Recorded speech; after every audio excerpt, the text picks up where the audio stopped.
George കുട്ടിക്ക് പണി കിട്ടിയെന്ന് പറഞ്ഞിട്ട് ഒരു ക്യാപ്ഷൻ അതിൽ എന്റെ ഫോട്ടോ എടുത്തിട്ടാണ്. അപ്പൊ ഞാനിത് എന്താണ് ഏതാണെന്നുള്ള എനിക്കറിയില്ല.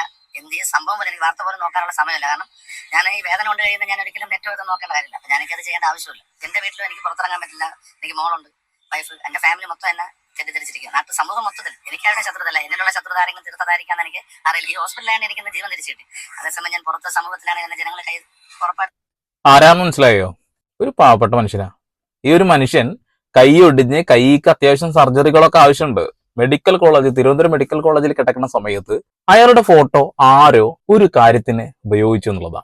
ജോർജ് കേട്ടി എന്ന് പറയുന്ന ഒരാള് വയനാട് ദുരന്തത്തിന് ഒരുപാട് കുഞ്ഞുങ്ങൾ അവിടെ അനാഥരായപ്പോ ഒരു 6 മാസം 9 മാസമായിട്ടുള്ള കുഞ്ഞുങ്ങളൊക്കെ അപ്പോ ഒരു അമ്മച്ചി അല്ലെങ്കിൽ ഒരു സ്ത്രീ അവർ പറഞ്ഞു ഞാൻ അവർക്ക് മുലപ്പാൽ കൊടുക്കാം. ഒരുപാട് ആളുകൾ വൃത്തികെട്ട കമന്റുകൾ ഇട്ട് അവർക്കൊക്കെ നല്ല പൊങ്കാലയും കിട്ടി. ഈ പറയുന്ന വ്യക്തിയെ നിങ്ങളിപ്പോ ഒരുപാട് ഫോട്ടോയിൽ കണ്ടിട്ടുണ്ടാവും. അതായത് ഇദ്ദേഹം മോശമായ ഒരു കമന്റ് ഇട്ടു എന്ന് പറഞ്ഞുകൊണ്ടാണ്